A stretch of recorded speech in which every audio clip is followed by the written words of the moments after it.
이제 우리 몸과 마음을 단정히 하시고 하나님 앞에 예배를 드리겠습니다.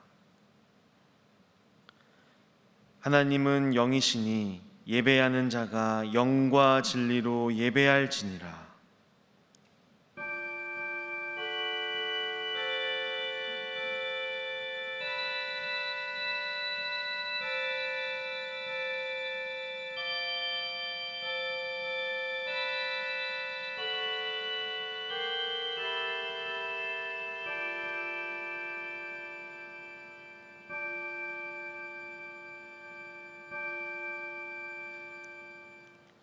여호와는 위대하시니 우리 하나님의 성 거룩한 산에서 극진히 찬양받으시리로다. 터가 높고 아름다워 온 세계가 즐거워하며 큰 왕의 성 곧 북방에 있는 시온산이 그러하도다. 아멘.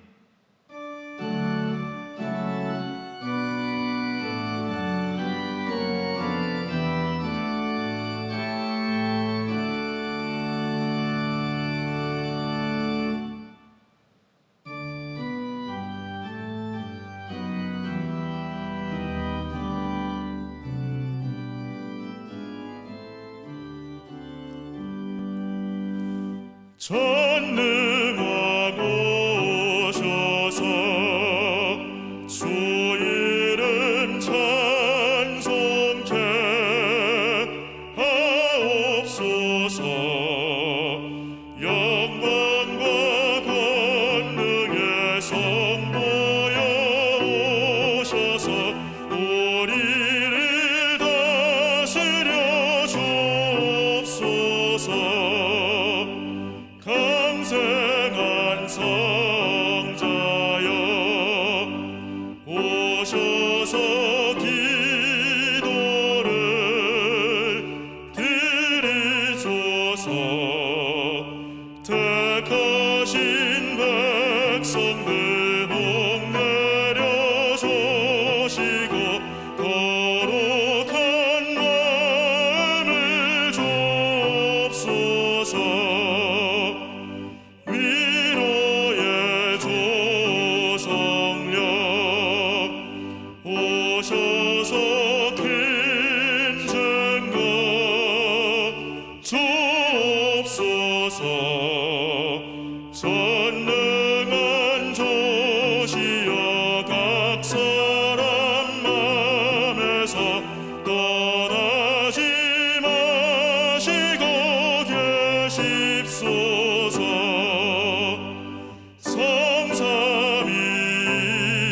성삼위일체께 한없는 찬송을 드립니다.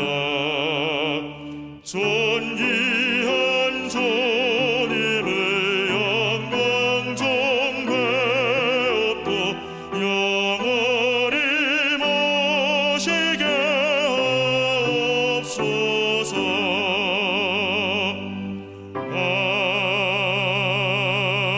아멘.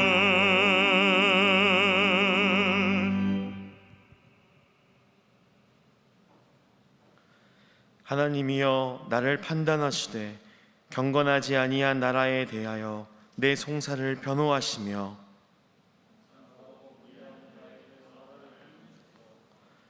주는 나의 힘이 되신 하나님이시거늘 어찌하여 나를 버리셨나이까.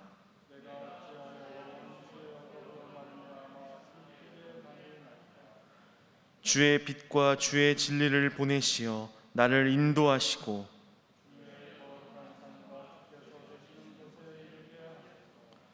그런즉 내가 하나님의 제단에 나아가 나의 큰 기쁨에 하나님께 이르리이다.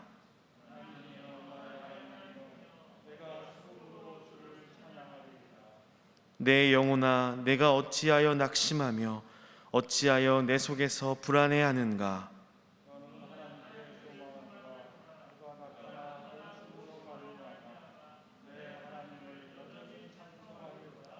아멘.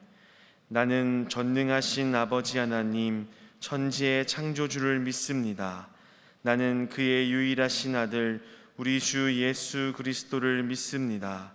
그는 성령으로 잉태되어 동정녀 마리아에게서 나시고 본디오 빌라도에게 고난을 받아 십자가에 못 박혀 죽으시고 장사된 지 사흘 만에 죽은 자 가운데서 다시 살아나셨으며 하늘에 오르시어 전능하신 아버지 하나님 우편에 앉아 계시다가 거기로부터 살아있는 자와 죽은 자를 심판하러 오십니다. 나는 성령을 믿으며 거룩한 공교회와 성도의 교제와 죄를 용서받는 것과 몸의 부활과 영생을 믿습니다. 아멘. 창조주 하나님, 하나님께서는 우리의 앉고 일어섬을 아시고 멀리서도 우리의 생각과 말을 감찰하시는 분이십니다. 그런데도 우리는 하나님을 두려워하지 않고 말과 생각과 행동으로 죄를 지으면서 한 주간을 살았습니다. 사람도 하나님도 모르리라 여기며 은밀하게 죄를 즐겼습니다.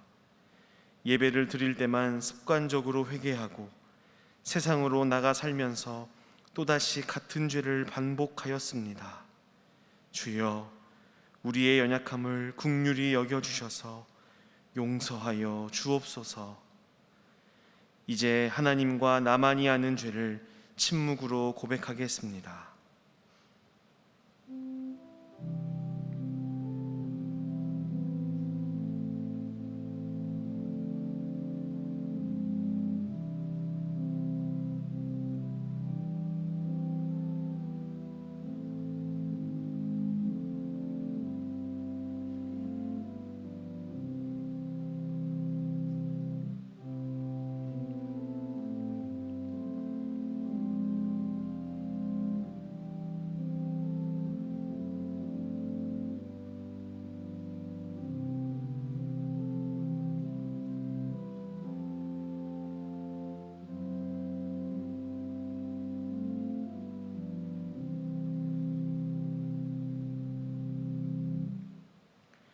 내가 높고 거룩한 곳에 있으며 또한 통회하고 마음이 겸손한 자와 함께 있나니 이는 겸손한 자의 영을 소생시키며 통회하는 자의 마음을 소생시키려 함이라. 이 말씀에 의지하여 여러분이 고백한 모든 죄가 사해졌음을 선언합니다. 아멘.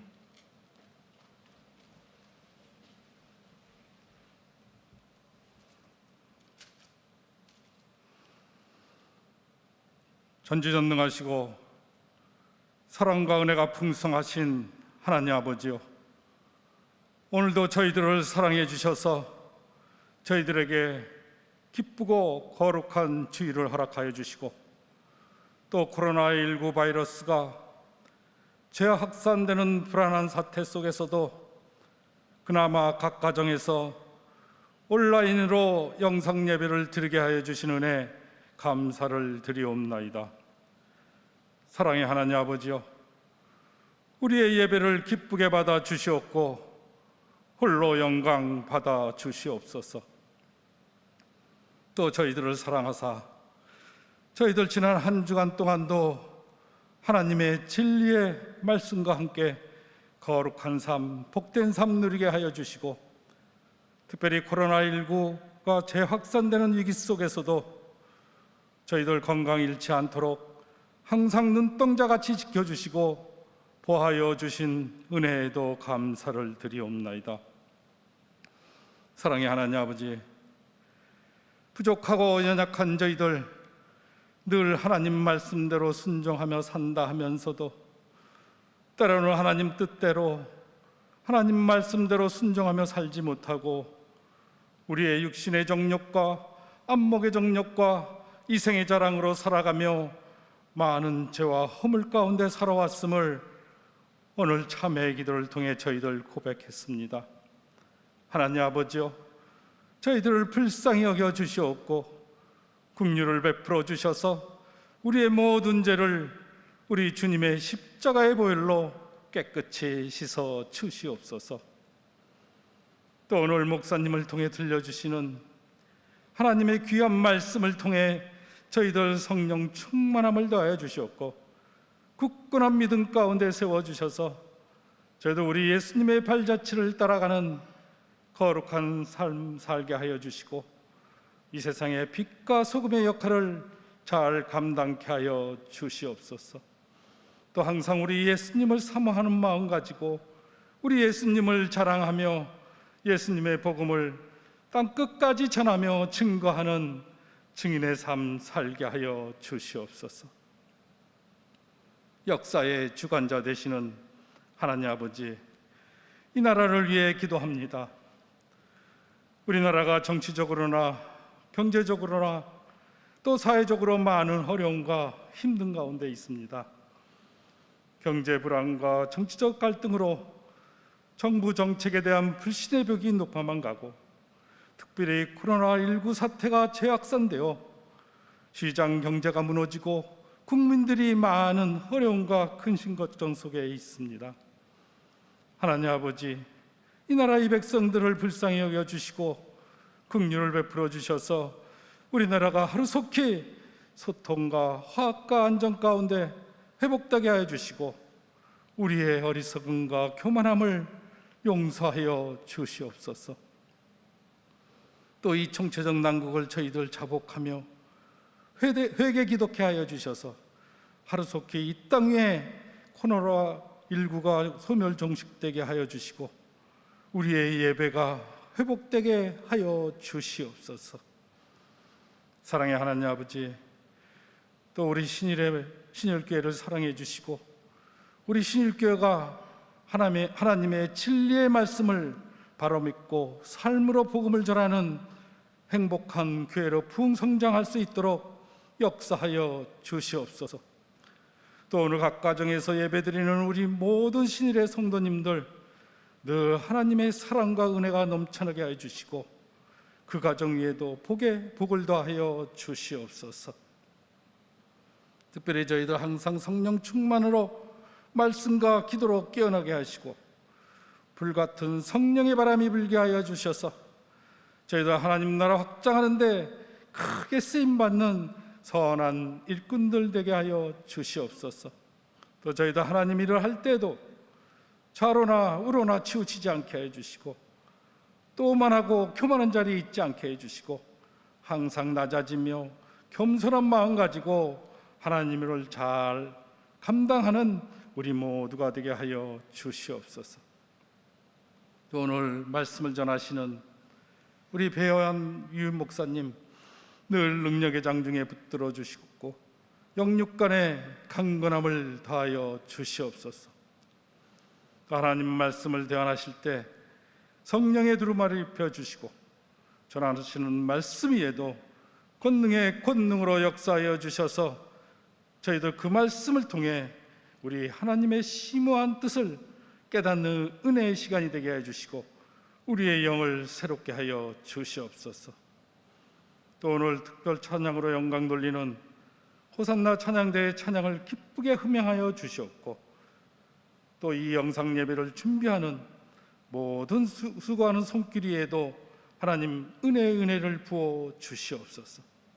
예배의 시정을 우리 주님 함께 해줄 줄 믿사옵고 우리를 죄에서 구원해 주신 우리 주 예수 그리스도의 이름으로 간절히 기도드리옵나이다.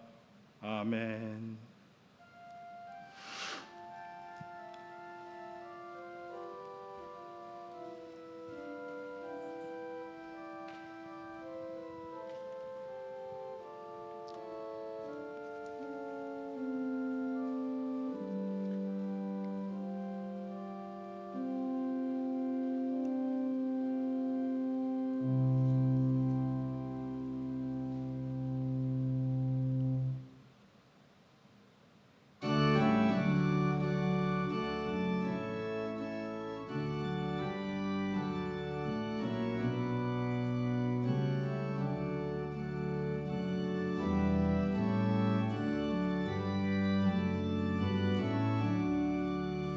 고개 근원 강림하사 찬송하게 하소서.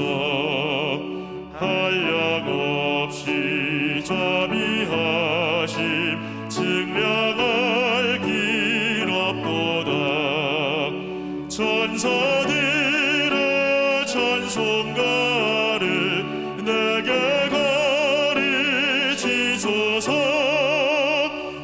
구속하신 그 사랑을 항상 찬송합니다. 주의 크신 도움받아 이때까지 왔으니 이와 같이 천국에도 이르기를 바라네. 하나님의 품을 떠나 죄 빠진 우리를 예수 구원하시려고 보혈을 흘려주셨네. 주의 귀한 은혜 받고 일생 빚진 자 되네. 주의 은혜 사슬 되사 나를 좋게 매소서. 우리 마음은 연약하여 범죄하기 쉬우니 하나님이 받으시고 천국인을 지소서.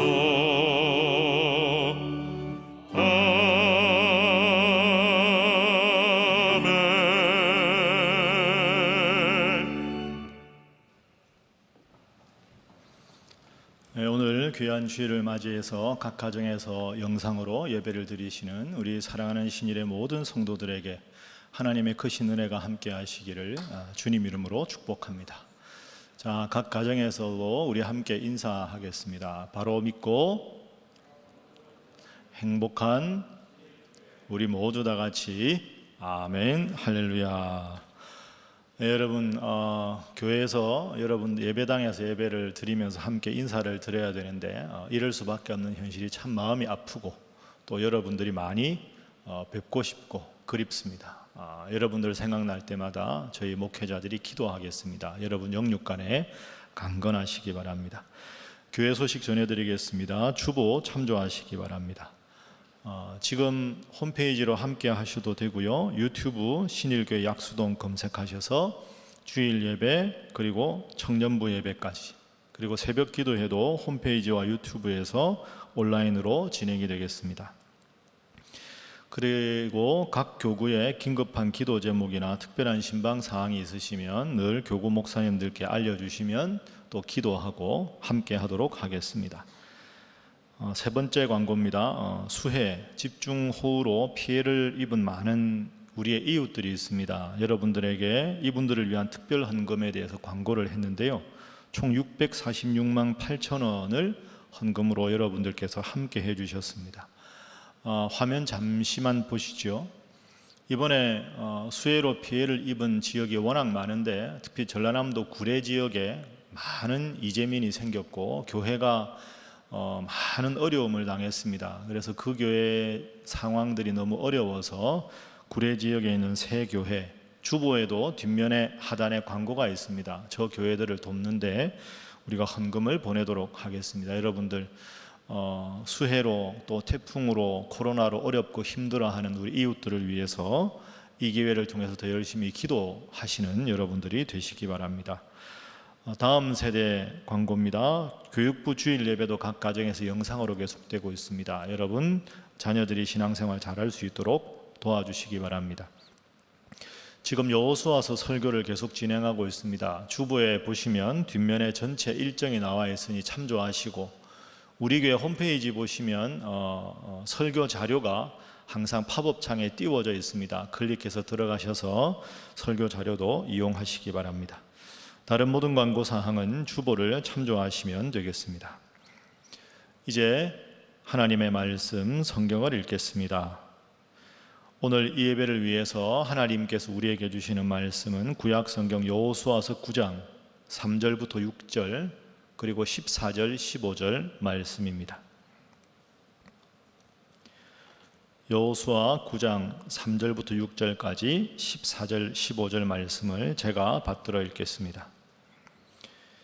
기브온 주민들이 여호수아가 여리고와 아이에 행한 일을 듣고 꾀를 내어 사신의 모양을 꾸미되 헤어진 전대와 헤어지고 찢어져서 기운 가죽 포도주 부대를 나귀에 싣고 그 발에는 낡아서 기운 신을 신고 낡은 옷을 입고 다 마르고 곰팡이가 난 떡을 준비하고 그들이 길갈 진영으로 가서 여호수아에게 이르러 그와 이스라엘 사람들에게 이르되 우리는 먼 나라에서 왔나이다. 이제 우리와 조약을 맺읍시다 하니 14절 말씀입니다.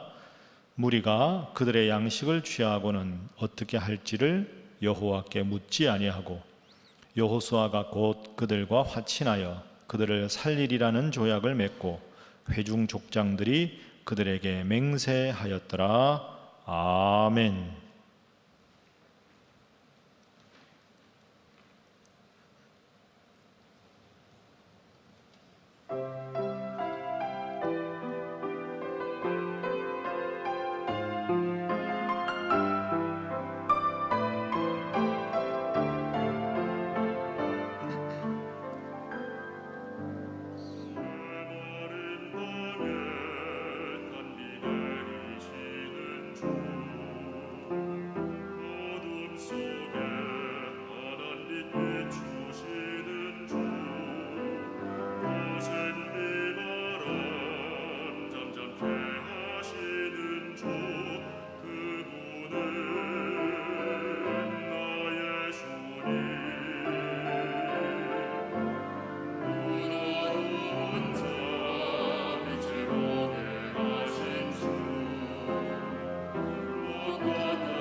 여러분, 지난 주일에 우리는 여호수아서 8장을 통해서 여호수아가 아이성 전투에서 승리한 후에 자신들의 그 기쁨을 만끽하기보다는 저 먼 곳 에발산까지 올라가서 그 에발산에서 하나님 앞에 제단을 쌓고 제사를 드리고, 그리고 하나님의 말씀인 율법을 새기고 그 율법을 온 백성들이 일어서서 서는 일을 했다 하는 귀한 신앙의 모범을 살펴보았습니다.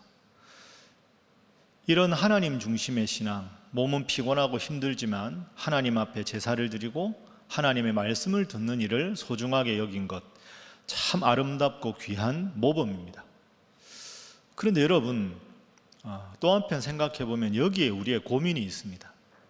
그렇게 예배 중심으로 살아가고 그렇게 하나님 중심으로, 말씀 중심으로 살아가는데도 끝없이 우리에게는 온갖 유혹과 시험이 찾아옵니다. 어떻게 하면 우리가 하나님을 잘 믿고 일상에서도 하나님 뜻대로 살아가고 싶은데 일상에서 우리가 만나는 그 숱한 유혹을 믿음으로 잘 극복할 수가 있을까요? 오늘은 이 중요한 질문에 대한 해답을 본문을 통해서 한번 살펴보도록 하겠습니다. 자, 우선 오늘 본문의 배경을 잠시 살펴보면 이스라엘 백성들이 가나안 땅 들어가서 여리고성 전투에서도 승리하고 아이성 전투에서도 승리합니다. 그러다 보니까 그 주위에 있는 모든 가나안의 족속들과 그들의 왕들이 초긴장을 하게 됩니다.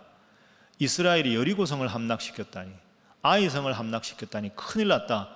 이제는 우리가 한 성대성의 전투가 아니라 연합군을 조직하자. 그래서 오늘 본문이 속한 이 9장 1절 하반부와 2절에 보면 가나안 지역의 지도에서 보면 그 남쪽에 있는 나라들, 이 연합군을 조직합니다. 그래서 이스라엘 한 나라에 대해서 가나안 남부에 있는 족속들이 연합군을 조직해서 가나안 남부 연합군과 이스라엘 백성들 간에 전투가 벌어지기 직전의 상황입니다.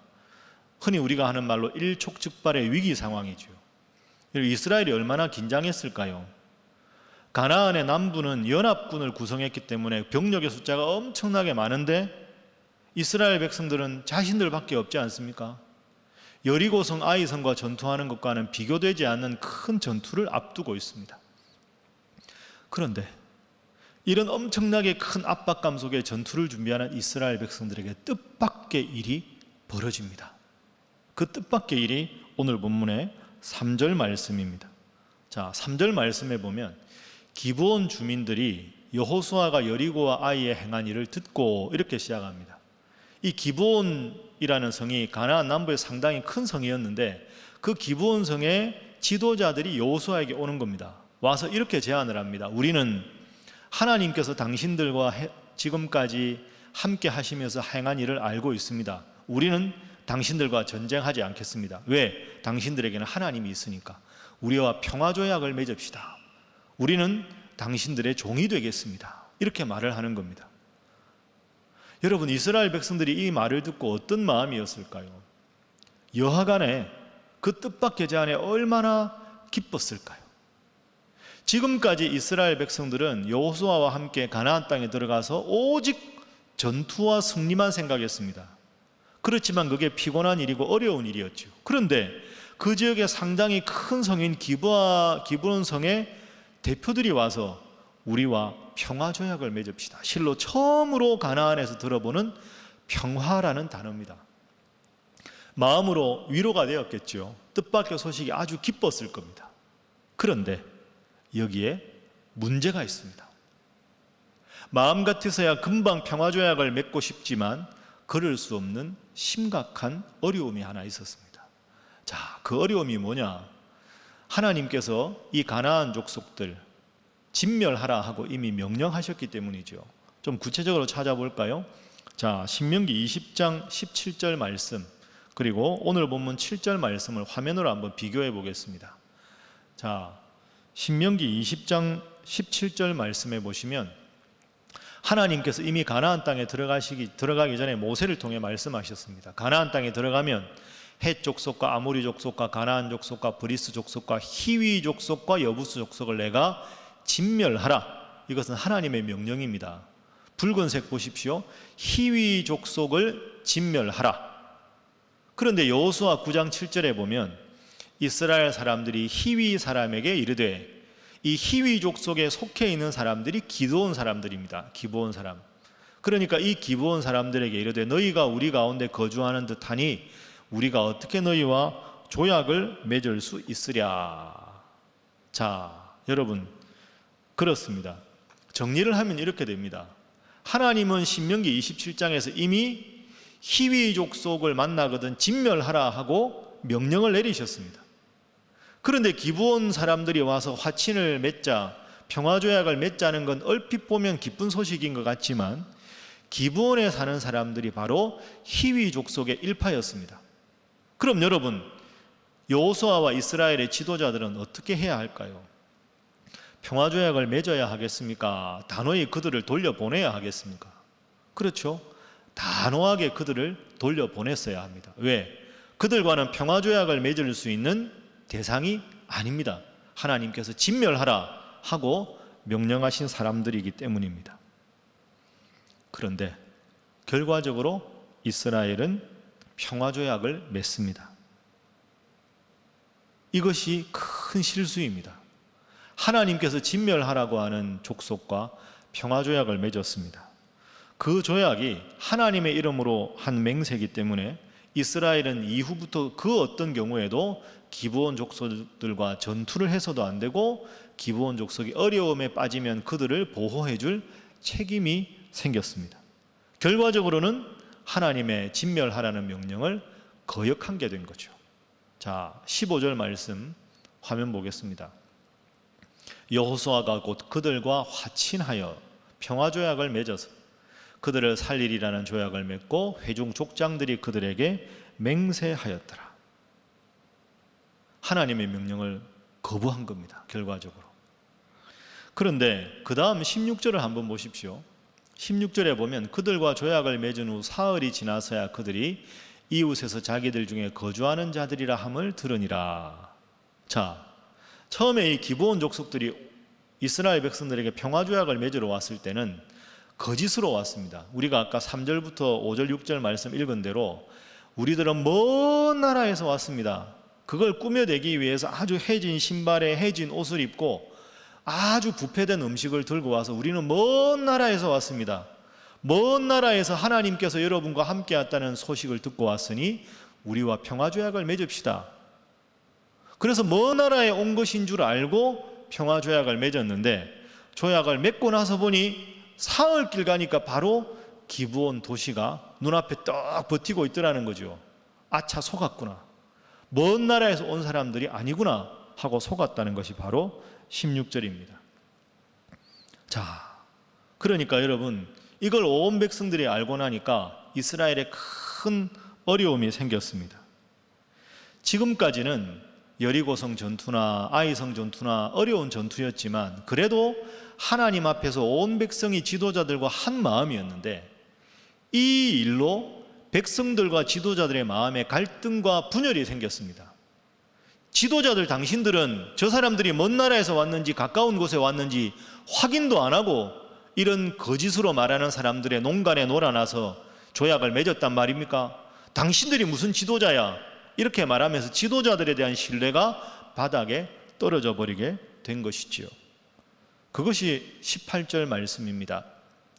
18절에 보시면 회중 족장들이 이스라엘의 하나님 여호와로 맹세했기 때문에 이스라엘 자손들이 그 기브온 족속들이 거짓말했는데도 치지 못했습니다. 하나님의 이름으로 맹세했으니까. 그러므로 회중이 다 족장들을 원망했습니다. 자, 여러분, 이게 참 어려운 문제입니다. 하나님의 이름으로 평화조약을 맺었기 때문에 그들을 진멸할 수도 없고, 그죠? 그런데 이미 하나님께서는 히위 족속을 진멸하라고 말씀을 하셨으니 진멸하는 게 맞고, 그러니까 평화조약을 맺은 것도 하나님 이름이니까 진멸할 수 없고, 애초에 하나님은 그들을 진멸하라고 명령을 하셨으니 가만히 두는 것도 하나님 명령에 위배되는 것이고, 더 심각한 문제는 지도자들과 백성들 사이에 갈등이 생겼다. 그러니까 그냥 둘 수도 없고 진멸할 수도 없고 지도자들과 백성들 사이에서는 갈등만 생긴 어쩔 수 없는 진퇴양난의 어려움에 지금 이스라엘이 처하게 된 것입니다. 근원부터 한번 생각을 해보겠습니다. 여러분, 왜 이런 어려움이 생겼을까요? 아이성 전투 후에 에발산에까지 올라가서 하나님 앞에서 제사를 드리고 하나님의 말씀을 다 같이 일어서서 마음에 새기고 듣기까지 한 백성들인데 왜 이런 큰 실수를 했을까요? 오늘 우리에게 적용을 해보면, 여러분 지금 각 가정에서 예배를 드립니다.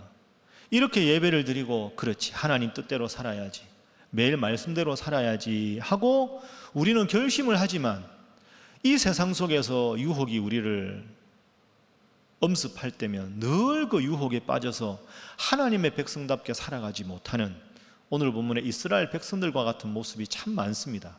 어떻게 하면 우리가 하나님 뜻대로만 살아갈 수 있을까? 일상생활에서 하나님 뜻대로 살아가기 위해서 꼭 우리가 기억해야 될 것은 무엇인가? 이 질문에 대해서 지금부터 두 가지로 나누어서 살펴보겠습니다. 자, 먼저 우리의 인생에서 하나님 뜻대로 살아가는 성공과 하나님 뜻을 어기게 되는 실수, 그 경계선이 있는데요. 그 경계선에서 아주 중요하게 생각해야 될 첫 번째는, 마귀는 나의 가장 연약한 부분을 파고든다 하는 것을 기억하는 것입니다. 여러분, 그렇습니다. 오늘 본문 9장은 이스라엘 백성들이 남부 연합군과 전투를 앞두고 있다고 말씀드렸습니다. 이스라엘 백성들이 얼마나 초조했을까요, 여러분? 불안했겠죠. 이야, 여리고성 하나 함락시키는 것도 힘든 일이었는데, 아이성은 얕보다가 처음에 전투에서 지기까지 했는데, 남부에 있는 모든 도시국가의 왕들이 연합군을 구성했으니 큰일 났다. 우리는 한 나라밖에 없지 않느냐? 우리나라를 도와줄 나라들은 없는데 어떻게 이 전투에서 이길 거냐? 엄청나게 불안했겠죠. 외로웠을 겁니다. 그러니까 이 9장이 시작되는 이 상황에서 이스라엘 백성들이 가장 두려워했던 것, 사실은 불안함과 외로움이었습니다. 그 외로움 때문에 불안하고 힘들어하고 있는데, 기브온 족속 사람들이 탁 와서 우리는 전투하지 않겠습니다. 선생님들과 여러분들과 평화조약을 맺겠습니다. 그 말이 너무너무 달콤하게 유혹으로 다가온 것이지요. 수많은 적들에 대한 불안함과 외로움이 마음에 가득 차 있는데, 평화협정이라는 단어를 딱 듣는 순간 그 달콤한 유혹에 푹 빠져서 하나님의 미리 말씀하신 명령을 잊어버리고 말았습니다. 여러분의 마음을 잘 지키십시오. 우리가 꼭 기억해야 될 것이 이겁니다. 지난주에 우리가 함께 나누어 보았던 말씀 중에 다시 한번 기억을 떠올려 보겠습니다. 인생의 성공은 주도권이 아니라 반응에 있다. 내가 이 환경에서 내 인생의 주인이 내가 돼서 어떻게 주도권을 행사하느냐가 인생의 성공에 있는 게 아니다. 이 상황에서 하나님은 나에게 어떤 마음을 갖기를 원하실까? 하나님은 이 사건을 어떻게 해석하기를 원하실까? 하나님은 이 사건에서 내가 어떤 삶을 살아가기를 원하실까? 내 인생의 주도권이 나에게 있고 환경에 마주서는 나의 주도권이 중요한 게 아니라 이 환경을 넘어서 역사하시는 하나님께서 이 상황에서 내가 어떤 반응을 보이기를 원하실까? 이것이 인생의 가장 초점이 되어야 된다는 것이죠. 여러분 꼭 기억하십시오. 인생의 성공은 나의 주도권이 있는 게 아니라 하나님께서 이 상황에서 원하시는 나의 반응에 있다. 바로 그것입니다. 그렇습니다. 우리 인생의 성공은 환경에 대한 반응이 아닙니다. 물론 여러분 어렵습니다. 이 일이 힘듭니다. 외로울 때도 많이 있습니다. 여러분 지금처럼 코로나19가 장기간 계속되고 이런저런 일이 풀리지 않아서 참 답답하고 불안하고 외로우시지요. 외롭다 하는 느낌을 많은 이 나라의 백성들이 가지고 있습니다. 막연한 불안감이 외로움으로 엄습하면 참 무기력해지고 힘들어집니다. 그럴 때 우리가 꼭 기억해야 될 말씀, 제가 다윗의 고백 중에 두 구절을 소개하겠습니다. 먼저 시편 3절 말씀, 천만인이 나를 애워싸 진친다 하여도 나는 두려워하지 아니하리이다. 천만인이 나를 애워싸 진친다 하여도 나는 하나님이 함께 하시니 두려워하지 외로워하지 아니하리로다. 그리고 시편 23편 다윗의 고백입니다. 내가 설령 사망의 음침한 골짜기로 다닐지라도 해를 두려워하지 않을 것은 주께서 나와 함께 하심이라. 주의 지팡이와 막대기가 나를 안위하시나이다. 우리 사랑하는 신일의 성도 여러분, 때로 정말 힘든 일을 만나서 세상에 여러분 혼자만 남겨진 것 같은 어려움과 외로움에 다가올 때에도, 그때에도 내 주님은 나와 함께 하신다. 지금도 내 주님은 나를 지키신다. 주님은 이 순간에도 나의 목자가 되신다. 이 마음으로 위로를 받으시고 외로움과 불안함 대신에 하나님 주시는 평안함과 하나님 주시는 기쁨과 하나님 주시는 정말 하늘에 형언할 수 없는 그 평안이 여러분의 마음에 가득 넘치시기를 주님 이름으로 축복합니다. 자, 두 번째입니다. 또 하나 이스라엘 백성들이 기브온 백성들에게 속게 된 키워드가 있습니다. 첫 번째 키워드는 외로움, 두 번째 키워드는 8절과 11절에 나오는 종이라는 단어입니다. 자, 화면 한번 보시죠. 8절과 11절에 기브온 족속들이 와서 이렇게 말합니다.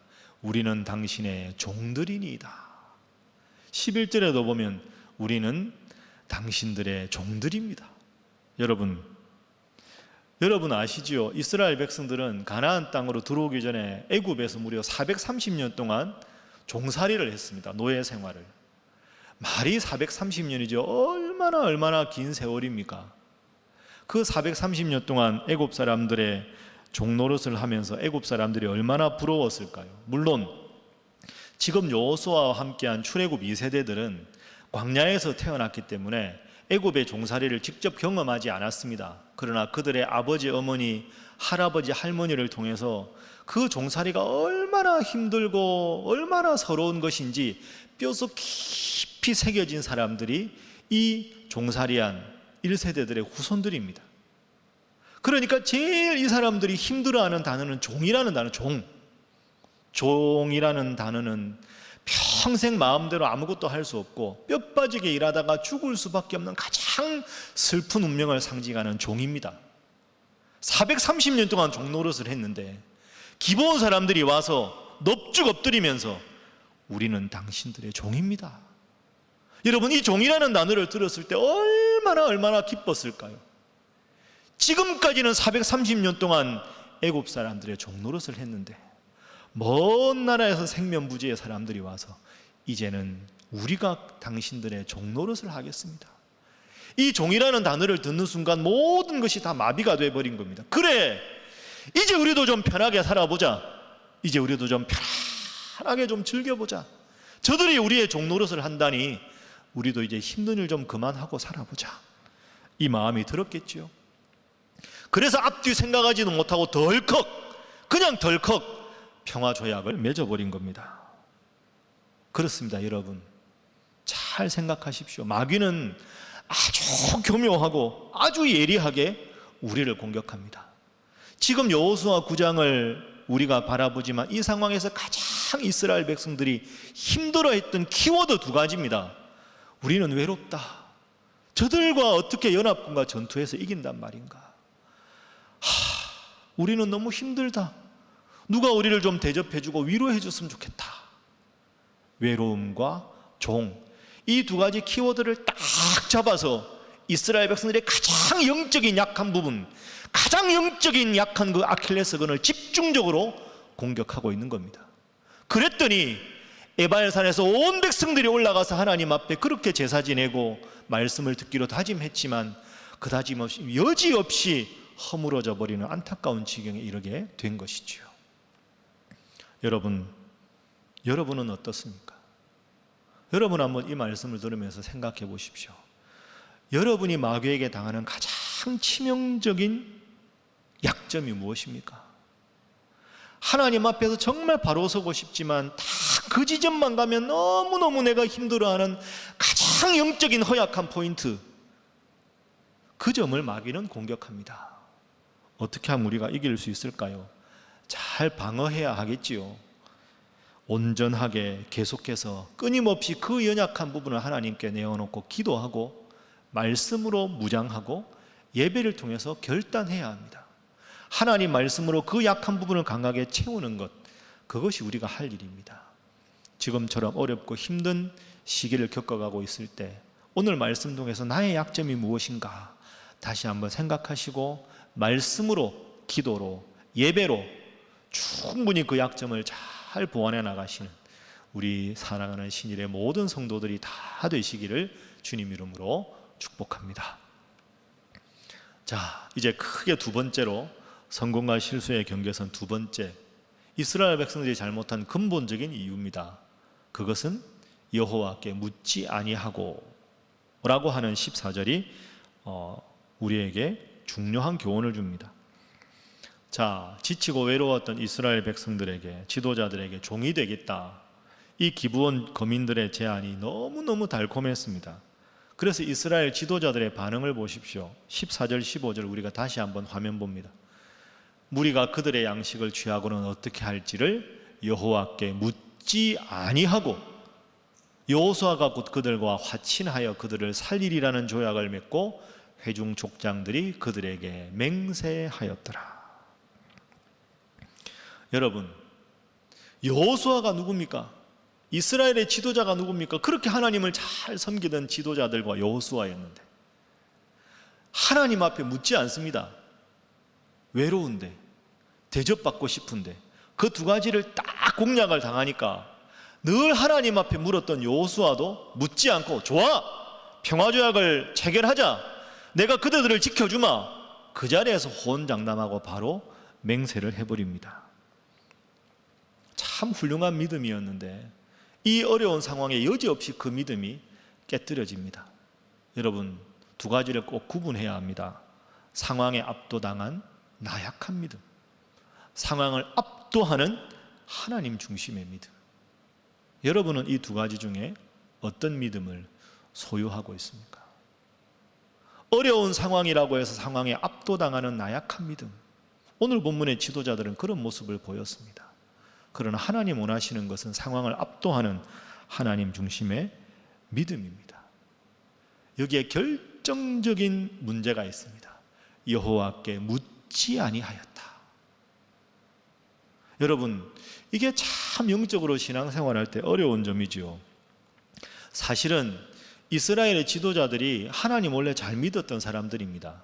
처음부터 기본 거민들이 왔을 때 처음부터 그냥 쉽게 영적으로 허물어진 게 아닙니다. 자, 예를 들어 보겠습니다. 7절 말씀 보십시오. 7절에 보면 기브온 주민들이 해진 옷을 입고 해진 신발을 신고 먼 나라에서 온 것처럼 거짓으로 속였을 때 이스라엘 사람들이 묻습니다. 당신들은 보니까 희위 사람들이다. 너희가 우리 가운데 거주하는 듯하니 너희가 지금 먼 나라에서 왔다는데 그런 것 같지가 않다. 너희가 지금 우리 속이는 것 아니냐? 우리가 어떻게 그대들과 평화조약을 맺을 수 있느냐? 하고 의심했습니다. 그런데 의심을 했는데 왜 결과적으로 평화조약을 체결했느냐? 9절 이하에 그 해답이 나옵니다. 이 기므온 거민들이 아주 철저하게 거짓말을 합니다. 네 가지로 거짓말을 하는데요. 그 9절 이하를 읽어보면 아닙니다. 우리가 평화조약을 맺는 이유가 네 가지입니다. 첫 번째, 당신들은 하나님이 함께하니까 우리가 이길 수 없습니다. 두 번째, 오늘 찾아온 우리들만이 아니라 우리 모든 기브온 거민들이 다 평화조약을 맺고 싶어합니다. 세 번째, 우리가 그냥 대등한 관계로 평화조약을 맺는 게 아니라 우리가 당신들의 종이 되겠습니다. 네 번째, 우리는 근처에 사는 게 아니라 아주 먼 곳에서 왔습니다. 우리의 해진 옷을 보시고 우리의 해진 신발을 보시고 우리가 그대들에게 드리려고 가져온 음식들이 다 부패한 걸 보십시오. 이 네 가지로 조목조목 반박을 하니까 영적인 긴장감이 그만 허물어져 버린 것입니다. 이스라엘 지도자들이 무슨 생각을 했어요? 이야, 하나님이 도우셨네. 우리가 외로운 줄 알고 하나님께서 응원군을 보내주셨네. 감사하네. 그렇게 그냥 쉽게 생각한 겁니다. 그래서 하나님께 묻지 않았습니다. 여러분, 참 이게 어렵지만 기억해야 될 포인트가 여기 있습니다. 내 뜻대로 일이 잘 풀려간다고 해서 그것이 하나님 뜻은 아닐 수 있습니다. 일이 잘 되는구나, 하나님이 풀어주셨구나, 그게 아닐 수 있다는 거죠. 외로운 그들에게 응원군이 오니까, 대접받고 싶어하는 그들에게 종노릇을 하겠다니까 하나님이 보내셨나 보다 착각했습니다. 결정적으로 잘못한 게 하나 있지요. 내 뜻대로 일이 풀려가는 것 같다가 보여도 하나님께 물었어야죠. 하나님, 정말로 저들을 하나님 보내셨습니까? 하나님께서 저들과 평화조약을 맺기를 원하십니까? 다시 하나님의 뜻을 물었으면 이런 실수를 하지 않았을 텐데, 내 뜻대로 일이 풀려가는 것 같으니까, 순조로운 이것이 하나님 은혜인 것처럼 여겨졌으니까 하나님께 묻지 않았다. 그것이 결정적인 잘못이었습니다. 여러분, 그렇습니다. 우리 인생도 그렇죠. 때로는 잘 될 때, 잘 풀릴 때 조심해야 합니다. 어렵고 힘들 때 기도하는 건 다 하는데요, 잘 되면 그저 하나님 은혜려니 생각하고 감사하는 마음을 슬며시 감추어 버리고, 내 능력이 대단해서, 내 실력이 대단해서, 내 경험이 대단해서 그런 것인 줄 착각하고 잘 될 때 우리는 불신앙의 모습을 보이는 경우가 많습니다. 그래서 사도 바울은 이 점을 우리에게 이렇게 교훈하고 있습니다. 그런즉 선줄로 생각하는 자는 넘어질까 조심하라. 아, 이제 됐구나, 이제 섰구나 하고 생각되는 순간에 넘어질까 조심하라. 그렇습니다. 여러분, 우리는 보이는 현실에 1차적으로 주목하기 쉽습니다. 이스라엘 백성들은 보이는 현실의 그 달콤한 유혹 때문에 하나님의 명령을 그만 잊어버렸습니다. 그것이야말로 우리가 경계해야 될 것입니다. 여러분은 여러분 스스로를 어떻게 보십니까? 나는 참 지혜롭다, 나는 참 영리하다, 그렇게 생각하십니까? 아닙니다. 내가 영리하다, 내가 지혜롭다, 그것은 도리어 나의 영리함이 나를 무너뜨릴 수 있다는 걸 기억해야 합니다. 우직하게 다시 한번 하나님께 묻고, 하나님께 다시 기도하고, 그런 것 없이 나의 용이 주도함으로, 나의 지혜로, 나의 영리함으로 파죽지세로 나아가면 되겠다, 그것이 결국 나를 무너뜨릴 수가 있다는 겁니다. 그래서 우리는 늘 항상 이렇게 다짐해야 합니다. 주님, 제가 늘 주님께 묻겠습니다. 늘 이 하나님 말씀을 통해 주님 뜻을 깨닫고, 그것이 주님의 뜻이 맞는지 다시 한번 기도를 통해 확신하고, 하나님 말씀을 통해서 깨닫고 기도를 통해 확신한 것만 붙잡고 삶 속에 실천하며 살아가겠습니다. 주님, 제가 그 어떤 순간에도 주님께 묻는 것을 잊지 않겠습니다. 그게 오늘 하나님께서 본문을 통해 우리에게 주시는 소중한 깨달음입니다. 보이는 현실을 바라보고 그 현실에 압도당해서 하나님을 잊어버리는 게 아니라, 우리 눈에 보이지 않지만 현실을 주관하시는 하나님께 먼저 기도하고 하나님의 안목으로 우리의 현실을 바라보는 것, 그래서 모든 일에 하나님께서 원하시는 뜻을 묻고 그 뜻에 따라서만 살아가는 것, 그것이 오늘 본문을 통해서 하나님께서 우리에게 주시는 교훈입니다. 그래서 가장 근본적인 것 같지만 예배와 기도와 말씀이 가장 중요한 것이지요.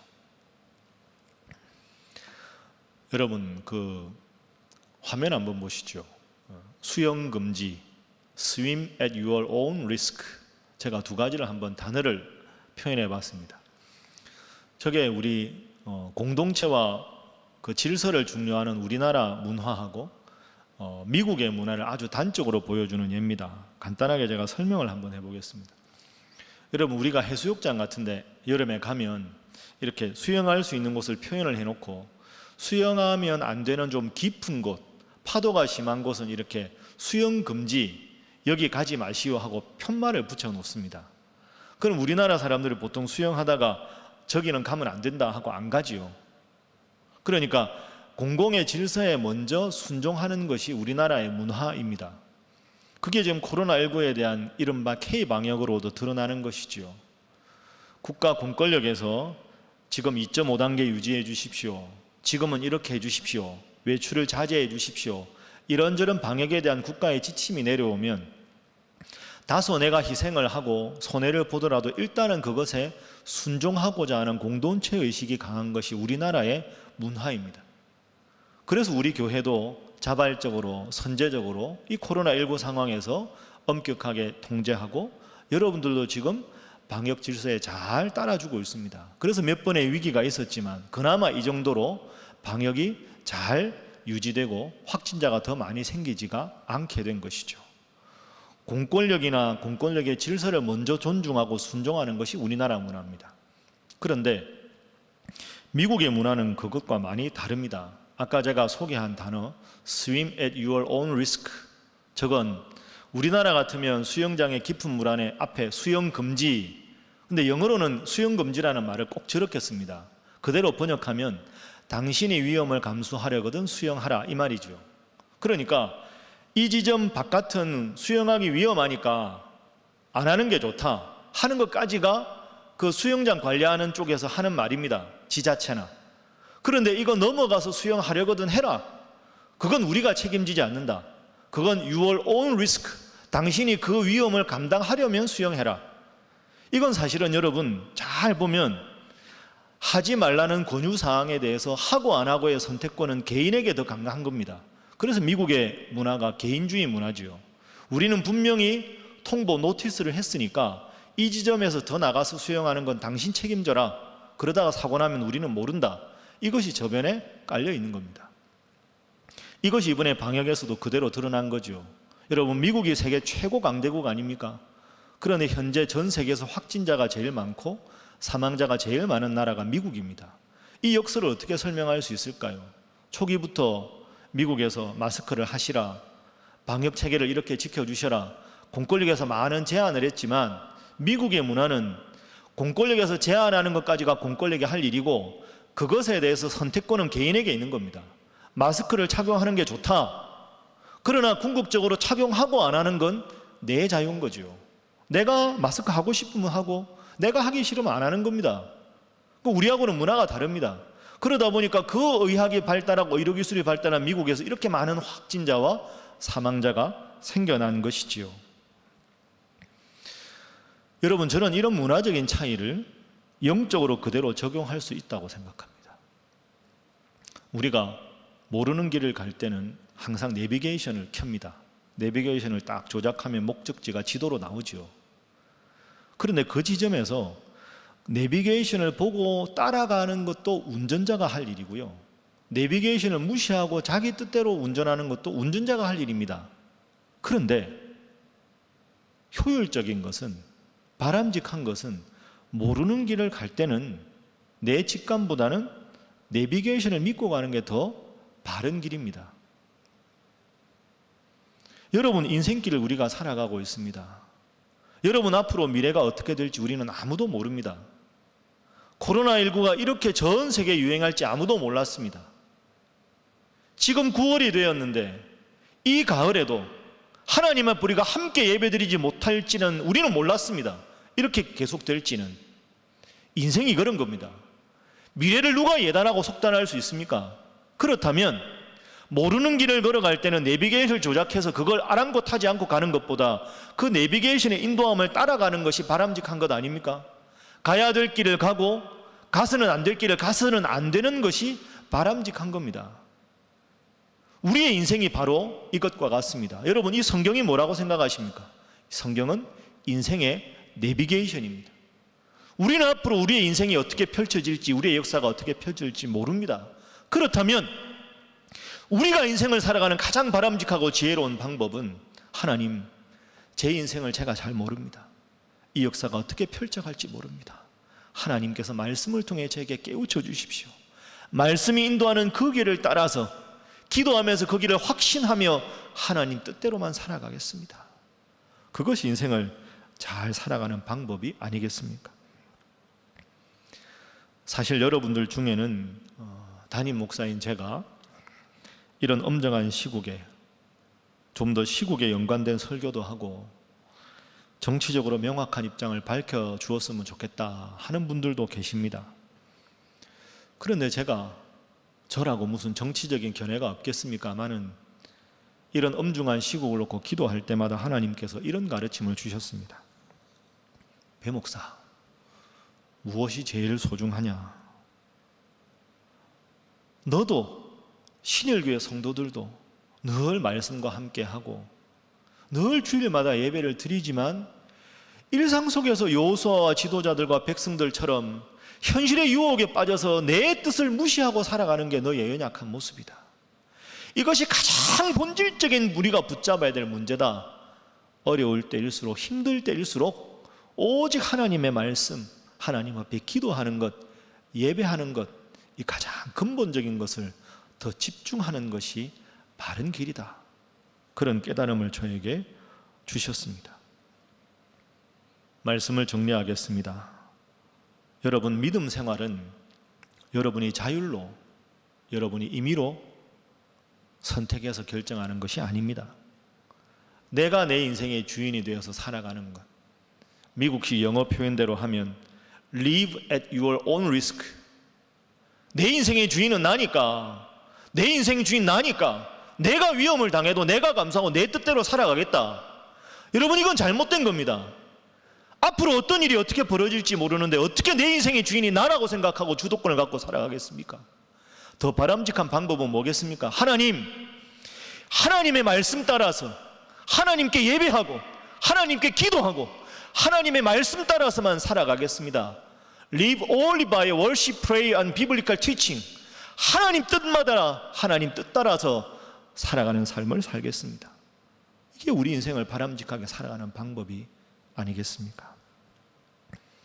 사랑하는 우리 신일의 성도 여러분, 방심하지 말고 나의 영리함을 믿지 말고 내 생각 앞세우지 말고 오직 하나님의 뜻에 따라 살기 위해서 가장 기본적인 것 같지만 이렇게 힘든 시기를 살아가고 있는 우리가 깨어서 기도하고 깨어서 말씀을 읽고 예배 중심으로 살아가고, 그래서 힘들고 어려운 때일수록 하나님께서 주시는 평안함과 하나님 주신 지혜로 이 어려운 시기를 잘 이겨나가는 믿음의 용사, 사랑하는 우리 모든 성도들 되시기를 주님 이름으로 부탁합니다. 기도하겠습니다. 하나님, 어려운 시대를 살아가고 있는 저희들에게 영적인 삶을 살아가라. 모든 일에 크든 작든 간에 하나님께 기도하며 말씀 중심으로 살아가라는 귀한 교훈 주셔서 감사합니다. 내 뜻대로 일이 되면 금방 교만해져서 하나님을 잊어버리는 저희들 되지 말게 해주시고, 오직 범사의 주님 중심으로 겸손하게 하루하루 살아가게 하여 주옵소서. 매일 매 순간을 은혜로 고백하게 하시며 힘든 환경 속에서도 감사의 제목과 조건을 살필 수 있는 영적인 안목을 허락하여 주옵소서. 하나님, 어려운 시대를 살아가는 우리 사랑하는 신일의 모든 성도들, 하나님 강한 손과 편팔로 붙들어 주시고 주님께서 함께 하셔서 능히 승리하는 성도들 되게 역사하여 주옵소서. 믿고 감사하며 예수님의 이름으로 기도하옵나이다. 아멘.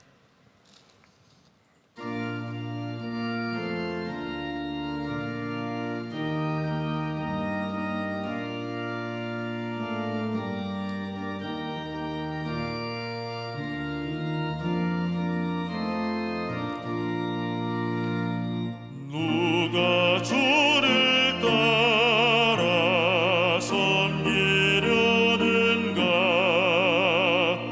누가 죄를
사랑이 많으신 하나님 감사합니다.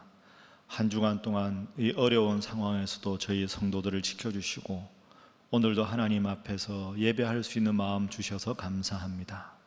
예배당에 만나서 하나님 말씀을 듣고 예배하지 못하지만 이럴 때일수록 일상의 예배자로 살아가게 하시고 하나님 앞에 모여 예배하는 것이 얼마나 평범하지만 위대한 기쁨인가, 또 이렇게 어려울 때일수록 하나님 앞에 기도하는 것이 얼마나 감사한 일인가 돌아보며 범사에 감사하는 성도들 되게 하여 주옵소서.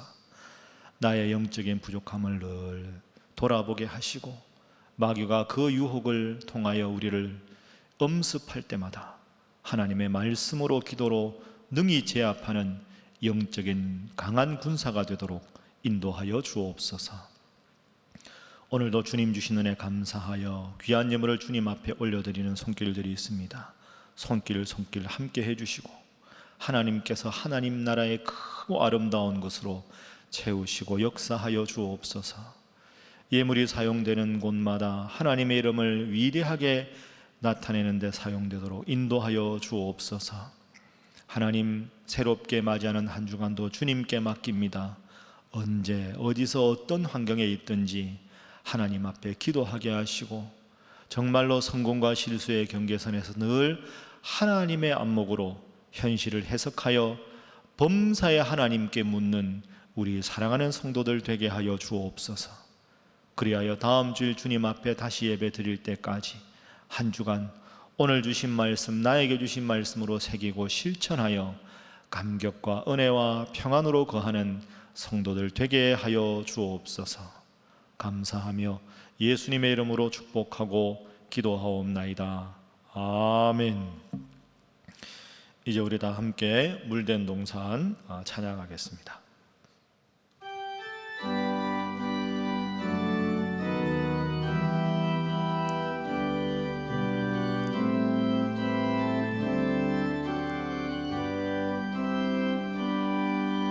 주님 나를 항상 인도하시니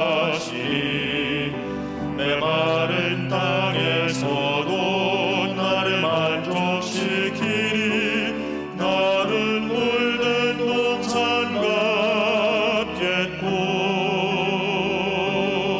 마르지 않는 샘 같으리. 나는 물든 동산 같겠고 마르지 않는 샘 같으리. 서로를 축복하면서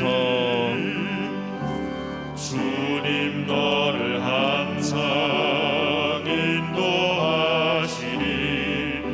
메마른 땅에서도 너를 만족시키니 너는 물든 동산 같겠고 마르지 않는 샘 같으리. 너는 물든 동산 같겠고 마르지 않는 샘 같으리.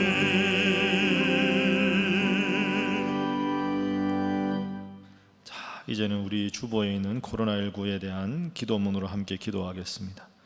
환난 날에 우리를 건지시는 하나님 아버지, 코로나19로 인해 고통받는 이 땅의 생명들을 위해 간절히 간구합니다. 이미 감염되어 두려움 속에 누워있는 모든 생명들을 불쌍히 여겨 주시옵소서. 더 이상 병이 악화되지 않게 하시고 하루빨리 치료되어 건강한 삶으로 돌아올 수 있도록 고쳐 주시옵소서. 이를 위해서 밤낮으로 수고하는 의료진들을 기억해 주시옵소서. 이들의 건강을 지켜주시고 지혜와 능력을 더하여 주시옵소서. 이들이 하나님의 치료의 도구가 되게 하셔서 하루빨리 이 사태가 종식되게 하여 주시옵소서. 특별히 이 땅을 중보하며 하나님의 대리자로 부르신 교회를 위해서 기도합니다. 어려운 이 시기에 주님의 모든 교회들이 합심하여 기도하게 하옵소서. 약하고 병든 자들을 만나시고 고치셨던 예수님의 사랑과 능력이 오늘의 교회를 통해 나타나게 하옵소서. 코로나19로 인한 무분별한 공포와 혐오, 차별과 외면을 거부하고 평안과 담대함, 위로와 포용, 연합과 평화를 이루어 나가게 하여 주시옵소서. 그 어떤 환난에서 우리와 함께 하시고 치유하시는 예수님의 이름으로 기도드립니다. 아멘. 지금은 힘든 이 세상에 오셔서도 모든 일에 하나님 중심으로 살아가는 삶의 모범을 보여주신 우리 주 예수 그리스도의 은혜와 하나님 아버지의 그 극진하신 사랑하심과 성령님의 교제하심이 성공과 실수의 경계선에서 늘 하나님 편에 서 있으므로 참된 인생의 행복을 느끼며 살아가고자 다짐하는 살아가는 신일의 모든 성도들과 이들의 나아가는 길 위에 지금부터 영원히 함께 하시기를 간절히 축원하옵나이다. 아멘.